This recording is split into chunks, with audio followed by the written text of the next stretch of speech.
Started off working at my mom's house, but I'm still stuck inside my mom's house. Dreaming about 10 bands when I walk it out. Then I wake up, boy, what you talking about? You ain't never gonna catch me slipping. Just wait until you see me winning. And I'ma tell you from the jump, I just hope you listen. Homie, wait until you see me winning. We're back with another edition of Cover 2 Sports. I'm Chase Hope, and we've got somebody new today. It's his first show, so y'all be kind to him. He's my new co-host, Brendan Armstreet. Hey guys, as Chase said, I'm Brendan Armstreet. You guys will get to know me as Tex. I'm from Huntsville, Texas. And, I'm just happy to be here, Coach. So we're going to start things off talking about my beloved Tennessee Volunteers and the best coach ever, he says sarcastically, Butch Jones. So every Monday, Butch Jones holds a press conference. And today he was asked about if he was going to consider changing his play calling.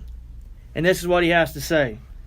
He says, and I quote, I evaluate everything, every single day in our program, starting with me, first and foremost, and our coaches, and obviously our discipline and execution. But again, no, not at all. A man is going to say this when his team hasn't scored an offensive touchdown in 14 quarters?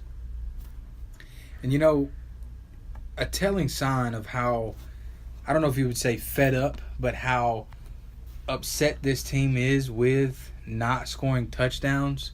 They score a defensive touchdown, and one of their players runs to the stands and does a vulgar gesture towards the home crowd. Yeah, flips the double birds. This team is tired. And he says in his quote they're disciplined?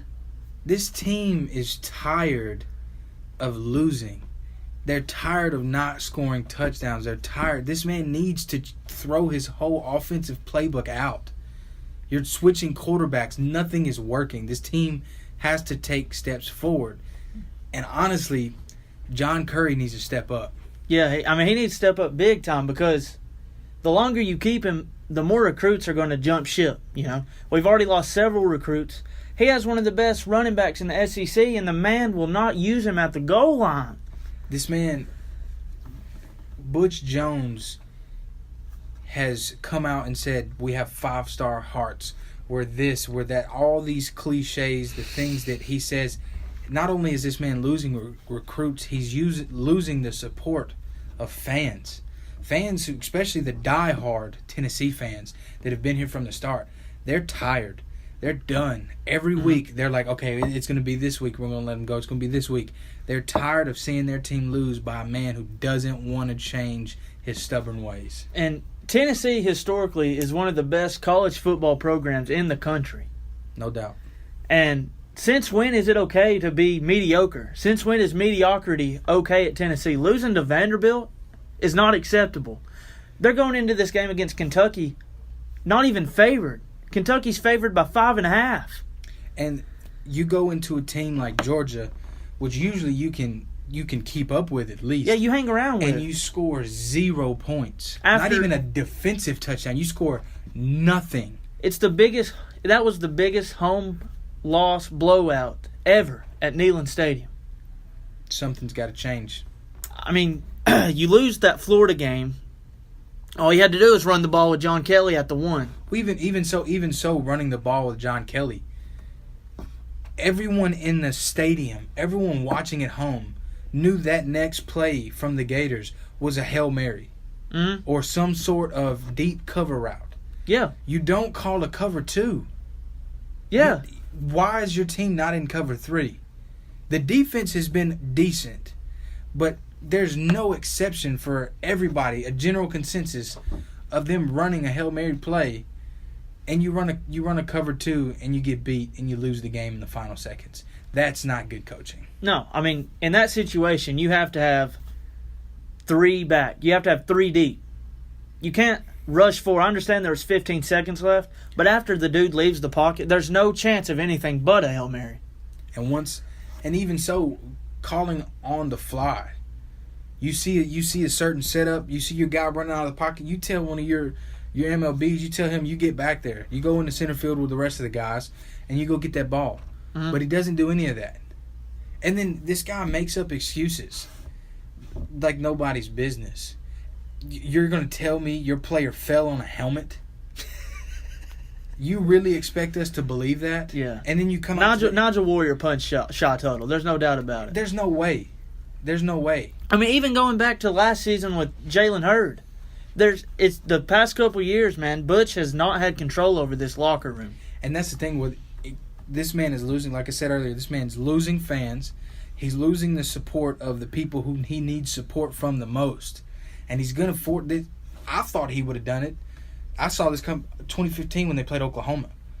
There's a change, and this man is doing nothing to help himself. Yep. He is gonna force the hand of Curry and the people at Tennessee to let this man go. And don't get me wrong, I can see the positives he has done for Tennessee. But eventually, you reach your peak, man, and he's already reached his peak. And Butch Jones, I will say, he's one of the greatest human beings that is an NCAA football coach. He's as far as what he does off the field, he's up there with Dabo Swinney. Mm-hmm. Those guys are revered in their communities, but nice guys. This is a nice guy, and the nice guy is not winning ball games right now. The Tennessee Volunteers, they need somebody who's going to be mean. They need somebody who's going to care about winning and only winning, and then everything else will take care of business. Because if you win ball games, everything else comes into place. I agree. I mean, he's getting paid solely to win games, and we're not winning games. It's Monday. Honestly, I'm surprised he hasn't already been fired. But if he loses at Kentucky, I think your hand is forced if you're Curry. You gotta pull the trigger. I thought this man's hand was forced after the Georgia game, after the Florida game. I thought this man was going to have him on a platter before he left the stadium after the Vanderbilt game. And somehow this man just, I don't know if it's because... That's dating back to last season. I don't even know if it's because they don't have somebody to take his place right now. They're not comfortable with somebody. They're waiting until the end of the season. But Tennessee fans are belittled right now. They're upset. They're tired. And when you have an entire fan base, the most loyal fans turning against your program, it's not just an opinion anymore. Yeah. There's and honestly, something that needs to change. Honestly, he should. I mean, if I'm Butch Jones, I'd be like, okay, fire me. That's $8 million I'm getting, you know. But it blows my mind how he still has a job at UT. I couldn't tell you why he does, man. I don't understand from an athletic director standpoint how you allow such a prestigious university such as Tennessee to continue to openly accept losing. Yeah, it's like they're okay with being mediocre. That's what they're doing by keeping Butch Jones as the head coach. Say you fire Butch Jones and you have to promote somebody for the interim. I guarantee you Tennessee fans will appreciate the interim coach more than they would Butch Jones. They've had this man for so many years already, and his highest ceiling is 9 games. That's what he's won. He's not getting back to an SEC championship. He's not getting back to the championship itself. He's not lifting any trophies anytime soon unless he's the champion of life. And right now they're not even the champions of life. They're about 2-star hearts right now. Yeah, I mean we're throwing all the cliches. I mean they're not even building with bricks no more, Tex. They're not, man. And I'm not even a Tennessee fan, and it's sad to watch a program that's so prestigious being just knocked down. And the longer they keep him, man, the more recruits you're losing. Why not go ahead, get you an interim, but go ahead and start calling. You know, you got names you've got to obviously call. You got to call Chip Kelly. You've got to call Bob Stoops. You're Tennessee. You're going to have to call John Gruden. And I can see them being 3-0s. You know, why would Gruden want to leave the booth? Chip Kelly's still getting paid from his contracts in the NFL. Bob Stoops just retired. He may not even be interested in coaching again. But you at least call him. And honestly, as a Tennessee fan, I'd be fine bringing Lane Kiffin back. And you have to, as the AD, as whoever is going to throw these options and these contracts at these guys, you have to give them such a good offer that they have to say no. Years ago, when they hired Butch, they were going after Gruden. But they treated Gruden like he was the second prom date. They treated him like he was nothing. And so they didn't, because right now with guys like Gruden, you have to compete with his almost $10 million salary to get on national TV on Mondays and go, I don't like this guy. He needs to run a better slant route. This QB's not good. I should get him back in my QB camp. All that type of stuff. You have to throw.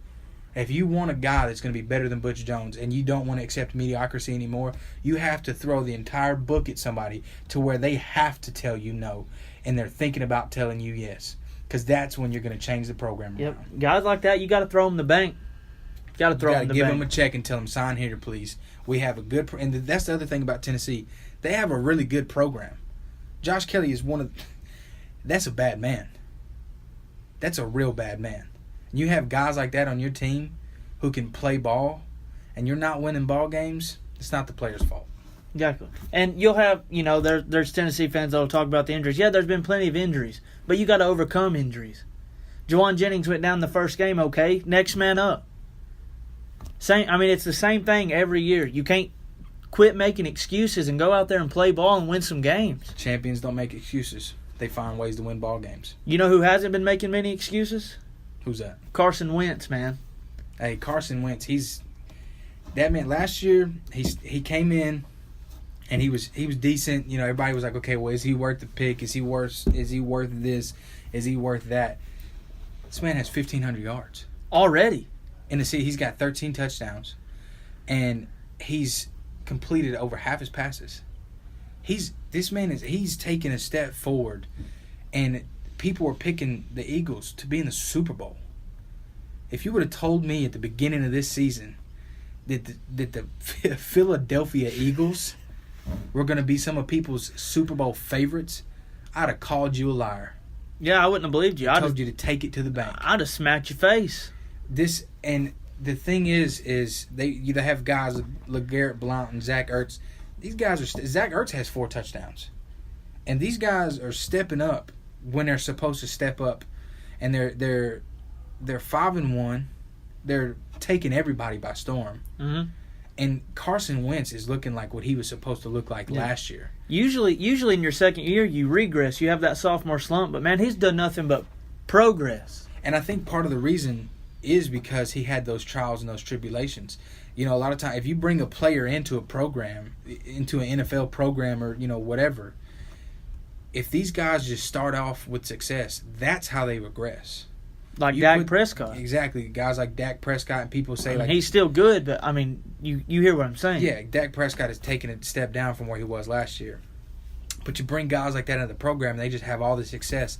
They don't learn how to lose at the NFL level. They don't learn how to get over things, get over the hump, get over a sack, and get over a hard hit. They don't know how to do that. And one thing about learning how to lose was Carson Wentz came from North Dakota State. They didn't lose many games, if any, under his time there. Exactly. And so he comes to the NFL, comes to a mediocre team last year, the Eagles. And the Eagles, nobody expected them to do anything. They kind of have them like they had the Jets at the beginning of this year. They weren't favored in any game. Yeah. And so this team is defying odds because, one, nobody expected anything from them. So when nobody expects anything from you, that's when you shock the world right there. Mm-hmm. Like, his opposite tonight, Kirk Cousins. You like that?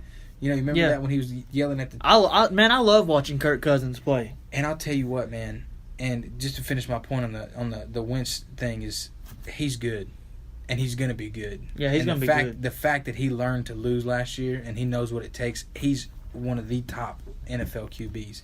And Kirk Cousins, talking about top NFL QBs, I like this man. He's a good quarterback. And the biggest thing that I like about Kirk Cousins is that he's taking a risk on himself. Yeah. He is... Signed the franchise tag. This is the second year. He's taking a bet on himself. And this is the thing. Every time he takes a bet on himself, this man only gets better. And I feel like he plays with a constant chip on his shoulder because the Redskins didn't believe in him enough to take him before RG3. They thought RG3 was the guy and Cousins was going to be a serviceable backup. But he's proved them wrong. Well, see, Kirk Cousins has kind of done what Alex Smith did. Alex Smith got hurt in San Francisco. Kaepernick took over. Kirk went to KC. You see what Smith went to KC. Smith went to KC. You see what Smith is doing, and that's what Kirk Cousins did. He got an opportunity. RG3 did, everybody knows the RG3 story. Kirk Cousins got in there after RG3, and first couple games he's like, oh yeah, he's good, but then this man just started lighting the sky up. He's electrifying. He plays with his heart on his sleeve. He's got that chip on his shoulder that he doesn't plan on eating anytime soon, and he is just swallowing expectations. He just keeps getting better. And even if he may not be the most accurate QB or whatever people have to say about him they believe is incorrect or that he's a bad quarterback, there's nothing that you can say that will hurt this man's feelings. This man goes out there, he's supposed to win ball games, and he's winning ball games. Yep. And I mean, honestly, he's going to have to do a lot tonight if they're going to win this ball game against the Eagles. Carson Wentz might have a big game today. Yeah, Josh Norman's out. Other cornerbacks are out for their team. Yep. Or at least questionable. And yeah, Bashad Breeland, the Redskins' number 2 cornerback's questionable with his MCL injury. If he doesn't, especially if he doesn't play, but even if he does go out there and play and he's playing on one leg, Carson Wentz is able to tear that defense apart. Another thing that people might not look for, because everybody sees the cornerbacks like, oh man, Carson Wentz is going to have a big day. The other thing people might not need to look at is what happens when LeGarrette Blount gets through that line. What happens when he gets through that first line of defense and they've got backup guys waiting for him in center field. Yeah. He might do some damage back there because guys aren't going to be able to catch up to him. Guys aren't. And Carson Wentz receivers, Josh Norman will shut down anybody. Yeah. Josh Norman will put the clamps on anyone that he wants to. He's shown that. He's shown that in Carolina. When the Raiders played him, Cooper and Crabtree, they had 2 catches for about 14 yards. Both of them combined. That's a big guy that's missing from your team. Yeah. On a Monday night football game that's highly publicized like this one is, if the Redskins and Kirk Cousins don't step up, Vernon Davis, Terrell Pryor, if those guys don't step up on the offense, this might be a brutal game. Yeah, I think so. I mean, another thing is Josh Norman's out, but the Redskins have 4 DBs, 4 other defensive backs that are questionable, one of them being their number 2 corner. So, I mean, their secondary is going to be depleted. So, if Carson Wentz is able to pick that defense apart, Kirk Cousins, he's going to have to throw it to Terrell Pryor, Vernon Davis, Jordan Reed, Jameson Crowder. They're going to have to air it out. And the thing that's very interesting about this team, on offense, if you put these 2 teams next to each other and you take their names off the paper, they're about the same.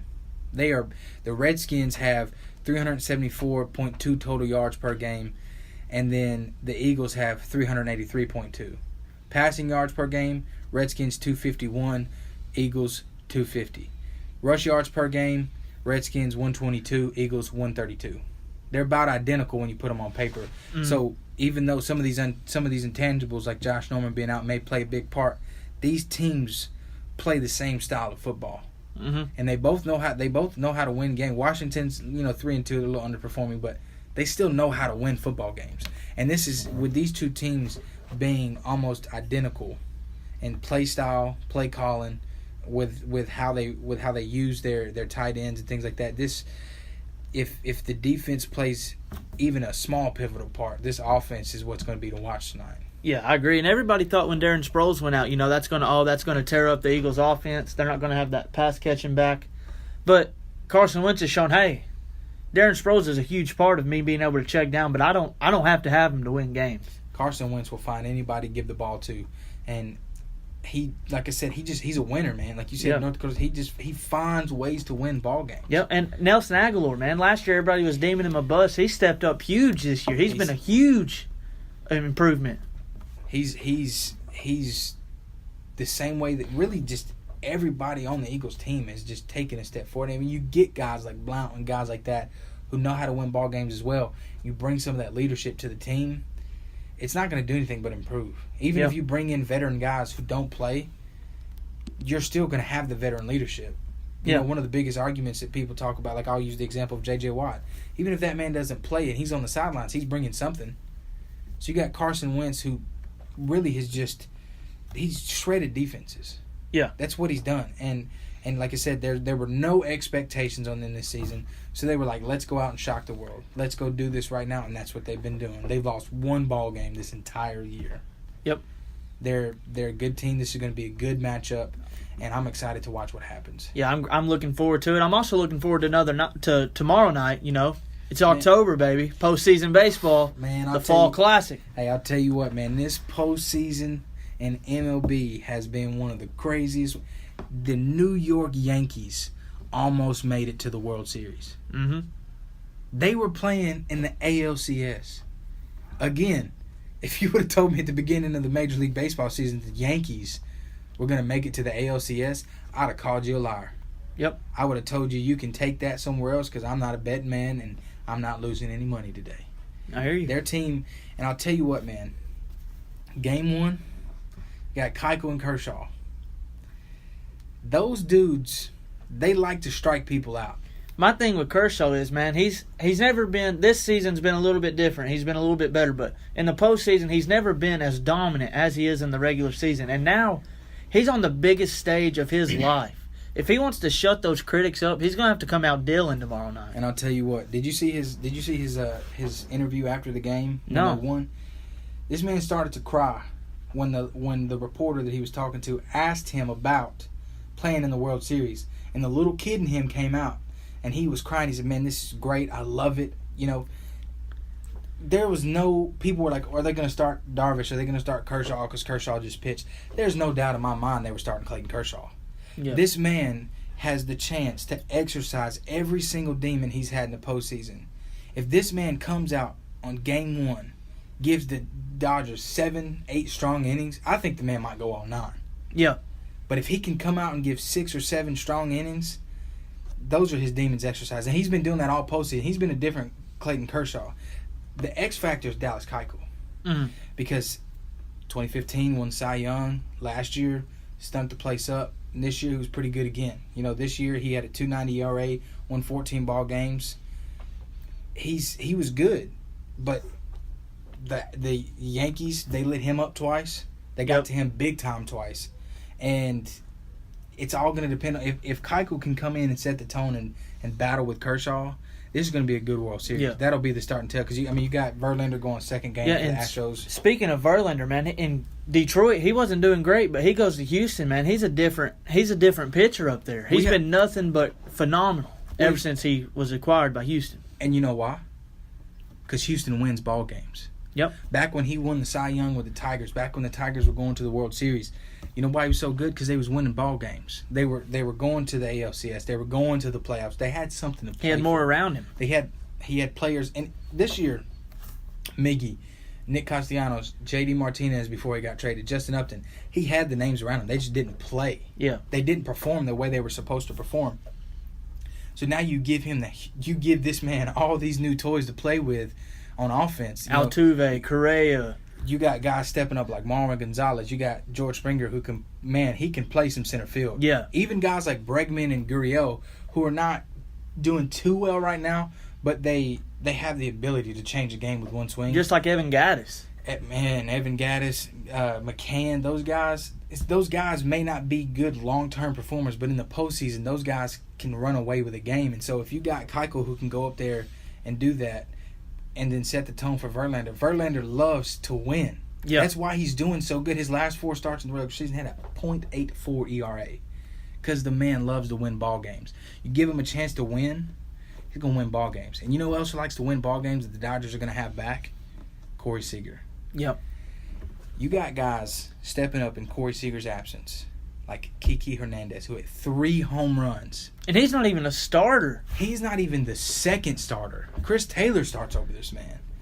And then Kiki Hernandez says, I've got a chance, so you know what I'm going to do? I'm going to make postseason history. I'm going to join the list of names like Pablo Sandoval, Albert Pujols, guys who've hit 3 home runs in one Reggie Jackson. game.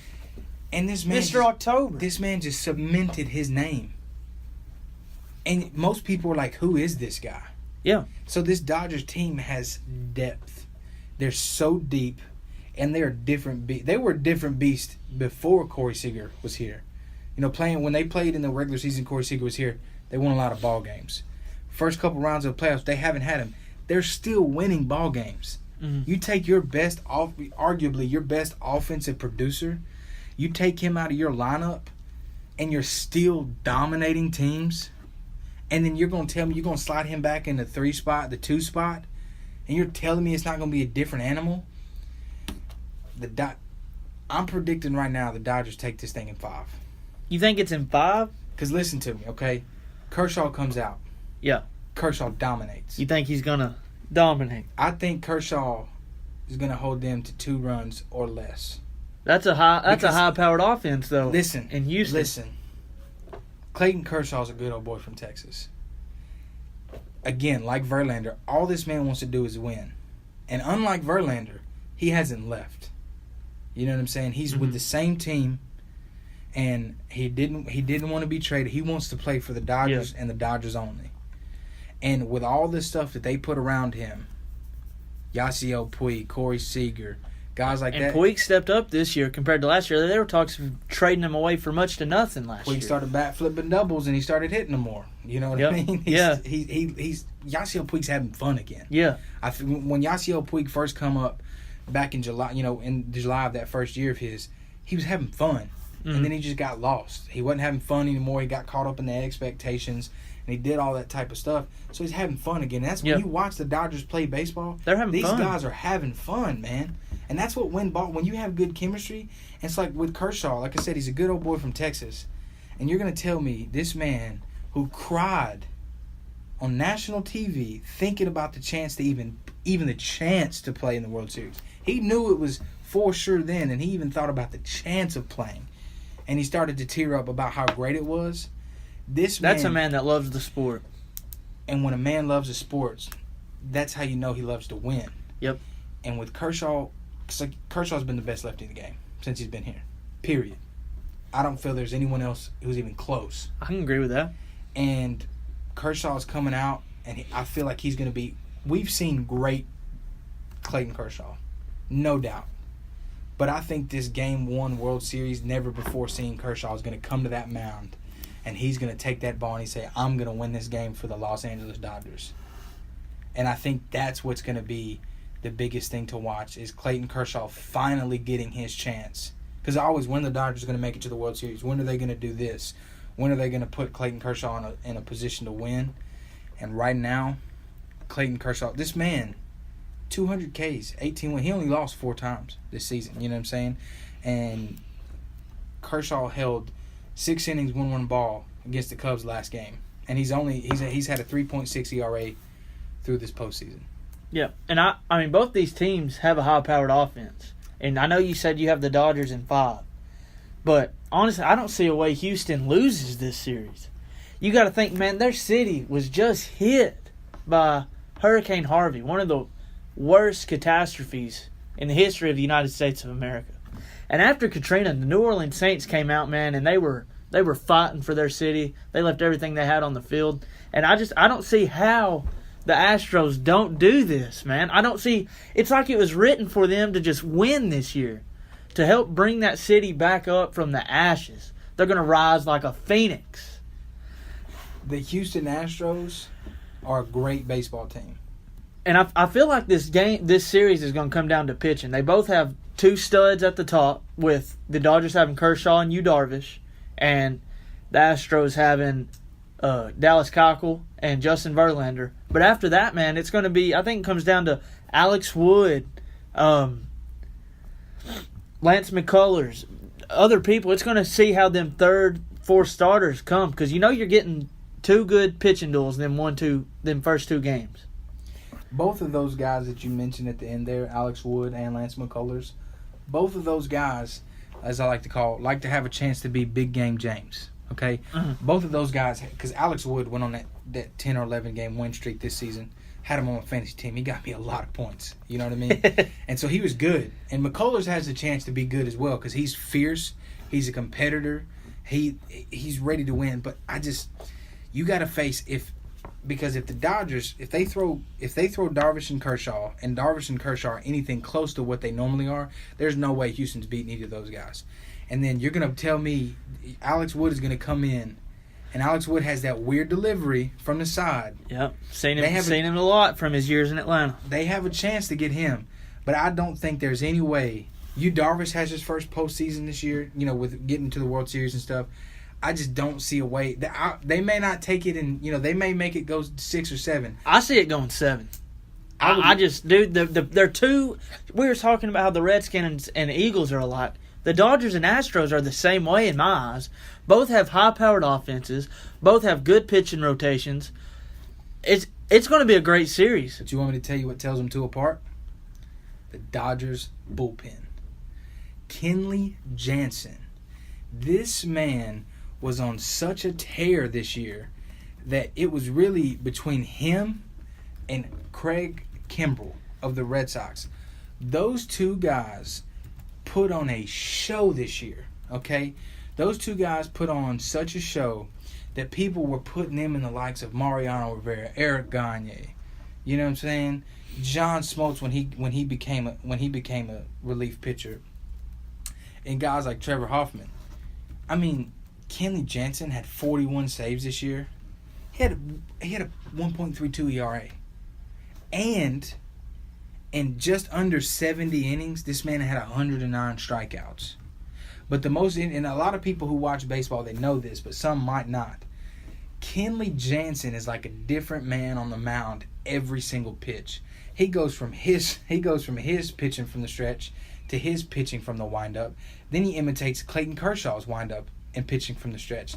These hitters are not going to be able to time him. So if you give me Darvish and Kershaw, and you put them up against the Astros, I'm taking those two guys. And if they can give those guys 7 or 8 innings, and then Jansen comes in to pitch the 9th, there's no way. I'm calling it right now.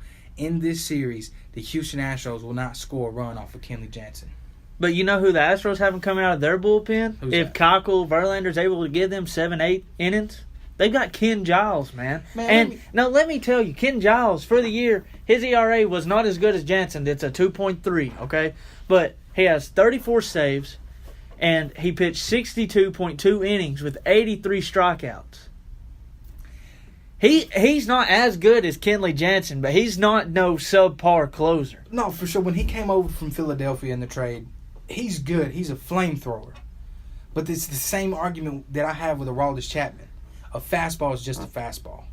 Not if you get some movement on it. You're right. But what I'm saying is, because that's his go-to pitch is his fastball. Yeah. Even if you throw a cutter, and people like to throw Mariano Rivera in there. Mariano Rivera is the greatest closer ever. He's the exception, not the norm. Yeah. That's why Aroldis Chapman started to get tattooed, because it's just a fastball. Even if it's a fastball with a little bit of movement on it, it's still like even like we'll say Lance McCullers curveball. He finished the game the other day against the Yankees with 28 straight curveballs. Okay, that's crazy, man. That's a lot of work on the elbow. Exactly. But the thing is if you watch the end of that, people were still like at first people weren't even touching the curveball. Then they started to hit it, because at the end of the day, it's still just a curveball. You know what I'm saying? With a fastball, they're going to be looking for that. So Ken Giles is good, but the entirety of the Dodgers bullpen is better. And if I go up there to face Ken Giles, I'm like, okay, this guy's good. He's got a good live fastball, but I can hit him. He's got the same windup. He's got the same everything. Kenley Jansen is a different pitcher every time he throws the ball. You know what I'm saying? And so Kenley Jansen is good. And I'm telling you right now, I'm calling the Dodgers in 5. Well, I've got the Astros in 7. All right, man. We'll put dinner on it. Whoever. All right, we'll put dinner. We'll let y'all know how this turns out, guys. Well, hey, you guys tune in. Y'all watch the World Series. You can comment on we'll be posting stuff up throughout the series, and you let us know. And you can even pick what restaurant we go to here in town. If you guys are from around here, or you can just tell us a mainstream restaurant, we'll go to it. That's right. We'll put our money where our mouth is. I say Dodgers in 5. He says Astros, and would you say 6? 7. And 7. And so we'll live stream the other. We'll live stream the dinner, the troll, and everything. we'll live stream it. We'll put it all out there for you guys to see it. We're men's of our word, man. That's right. Hey, we appreciate y'all listening. Again, this is Cover 2 Sports. I'm Chase Hope. I'm Brendan Tex Armstreet. And we never have blown coverage.